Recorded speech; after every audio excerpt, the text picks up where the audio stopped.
Muito bem, voltamos com mais um bloco aqui do Super Notícias. No primeiro bloco você acompanhou as principais notícias de Valadares e região, do Brasil e do mundo, e claro, os bastidores da política. Afinal de contas, em outubro teremos eleições. Lembrando que você também pode acompanhar o Super Notícias através da nossa fanpage do Facebook. Só acessar Super TV e lá, meu amigo, você vai acompanhar não só o Super Notícias, mas toda a grade de programação aqui da Super TV, canal 20. Neste segundo bloco, tenho a honra e a oportunidade de conversar com uma pessoa que integra a classe de arquitetura e também de design de interiores e também é empresária. Enfim, claro que eu falo dela, Tatiana Cipriano. Primeiramente, Tatiana, seja muito bem-vinda, boa tarde e é um prazer ter você aqui. Prazer é todo meu, boa tarde. Tatiana, para a gente poder começar o nosso bate-papo, né, essa classe, imagino que durante a pandemia foram uma das poucas áreas profissionais que, óbvio, que sentiram, né,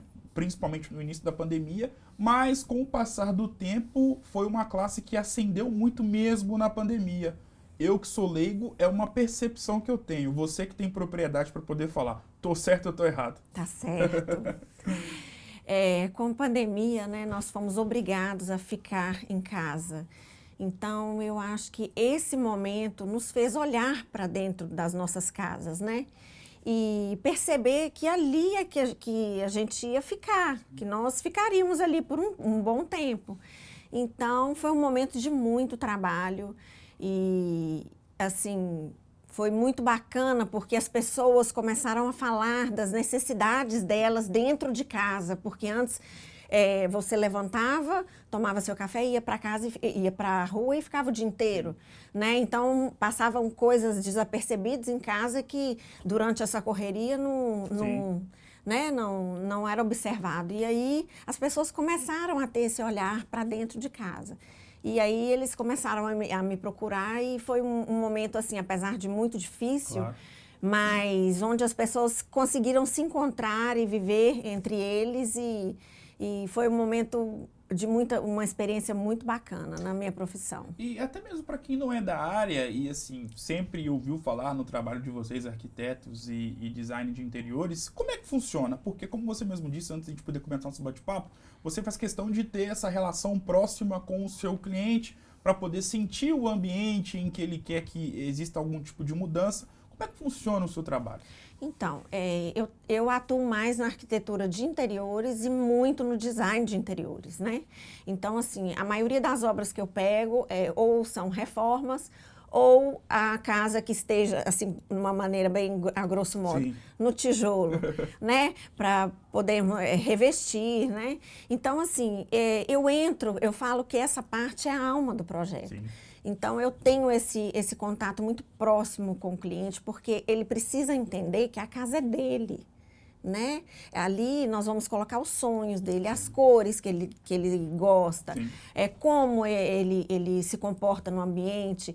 Então, assim, isso tudo eu faço um estudo, convivo, faço entrevista, se tiver criança, com as crianças, para entender a maneira de como se eles têm alguma dificuldade. Sim. Hoje em dia a gente tem muito diagnóstico, né? TDAH e vários diagnósticos que precisam, o ambiente precisa ser tratado para melhor entendimento e comunicação até da família. Sim. Também, né? A luz certa, a cor certa, a textura certa, né? Uma planta para trazer um aconchego, o que a família gosta, onde ela gosta de ficar reunida, né? Então, assim, é muito bacana. Muito interessante esse trabalho, né? Principalmente por esse último fato que você falou, né? Que abrange várias questões, até mesmo as crianças, caso o casal tenha crianças, você também tem esse contato com as crianças para poder também saber um pouco da opinião, deles, porque é um local onde eles também vivem justamente com os pais. Uhum. E sobre essa questão do seu trabalho, mais na parte da execução, o arquiteto, e principalmente nessa parte que você trabalha, né, design de interiores, tem uma relação também próxima com o engenheiro, dependendo da casa, se vai ter algum tipo de obra? Vocês têm essa relação? Existe essa relação do arquiteto com o trabalho de um engenheiro? Ah, sim, fundamental. Eu acho que o engenheiro é fundamental na parte da fundação da casa, precisa ser respeitado cada ponto que ele colocar. Sim.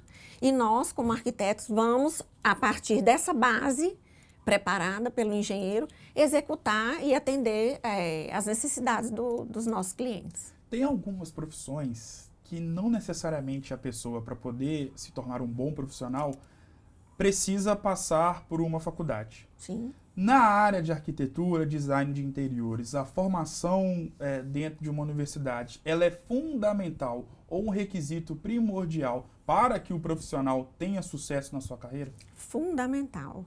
A faculdade é o aluno que faz, né? Mas a faculdade é onde nós vamos aprender tudo sobre espaços, legislação de prefeitura, posicionamento de sol, sim, entendeu? Vento. Então, assim, é muito mais além do que ter um bom gosto. Precisa projetar, a saber desenhar, né? E é fundamental. A faculdade, não tem como ser arquiteto ou design de interiores sem passar por uma faculdade. Você disse que na pandemia, né? Ainda estamos na pandemia, sim, mas nós sabemos que os períodos mais agudos foram em 2020 e também em parte de 2021. Você disse que esse setor teve um crescimento. Em 2022, como tem sido esse crescimento? Tem acontecido, esse crescimento continua, e qual que é a expectativa para o restante deste ano de 2022? Já dá para poder planejar e imaginar como vai estar o cenário dessa área em 2023? Como é que anda esse setor neste momento? Então, tende a crescer a cada dia mais. Lógico, aquele boom de todo mundo, sim, querer aquela loucura. Agora, pelo menos para mim, ele deu um pouco uma acalmada, sim, mas eu acho interessante o olhar que as pessoas têm a partir de agora para casa, o cuidado que eles têm e a vontade de estar em casa. Algo que a pandemia, lógico, a pandemia é algo totalmente negativo, isso, milhões de pessoas morreram, mas talvez um ponto positivo, pensando na sua área, é essa visão um pouco mais detalhada, mais detalhista que as pessoas estão tendo com as suas casas. Sim, eu acho que o individualismo, né? Porque as pessoas estavam tão corridas, eu não tenho tempo para isso, eu não tenho tempo. A gente não estava tendo tempo para casa. É verdade.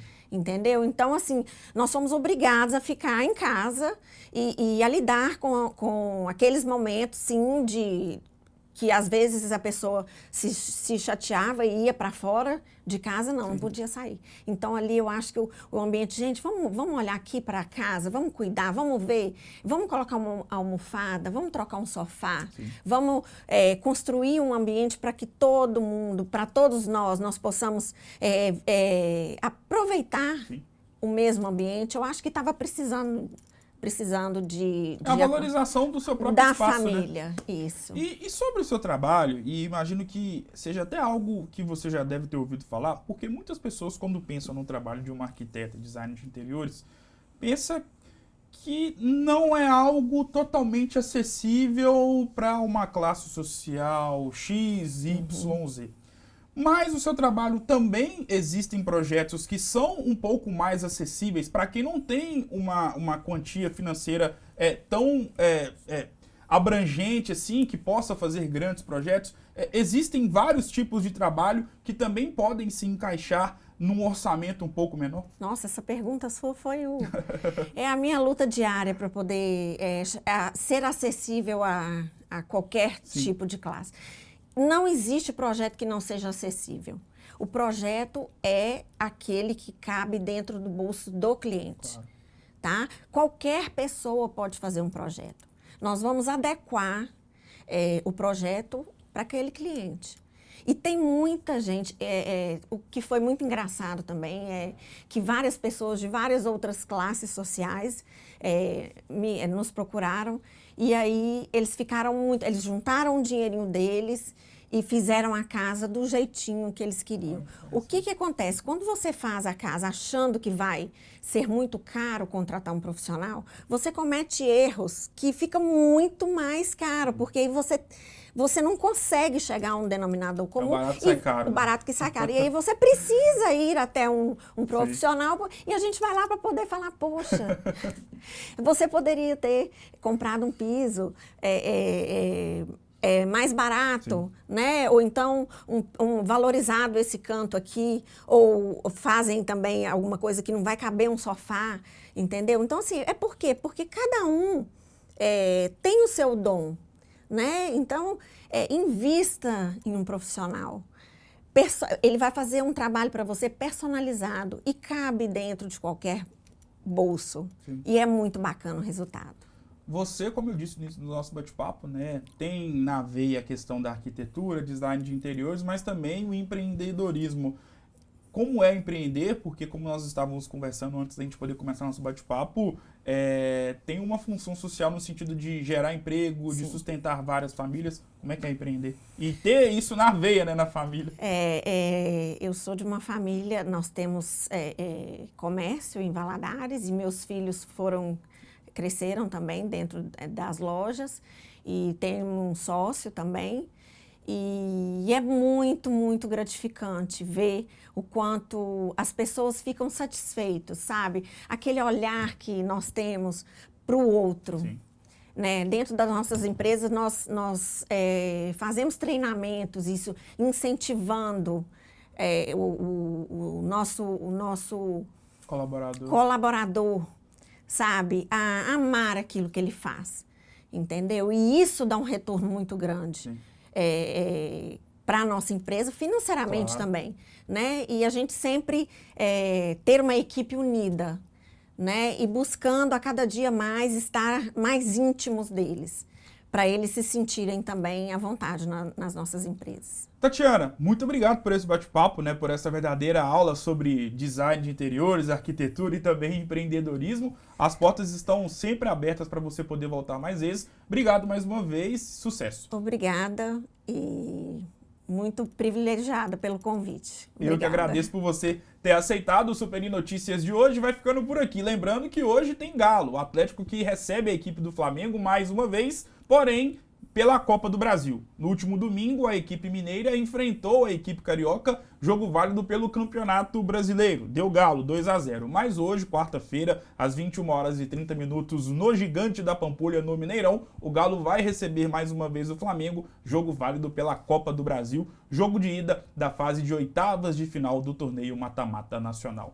Tudo que acontecer nesse clássico do futebol nacional, você vai ficar sabendo amanhã. E por falar em amanhã, quinta-feira, será a vez do Cruzeiro, maior campeão do torneio Mata-Mata Nacional, ir até o Maracanã encarar a equipe do Fluminense. O reencontro entre Fábio, que agora está no Fluminense, contra o Cruzeiro. O Super Notícias de hoje vai ficando por aqui. Um grande abraço e eu volto amanhã. Até mais!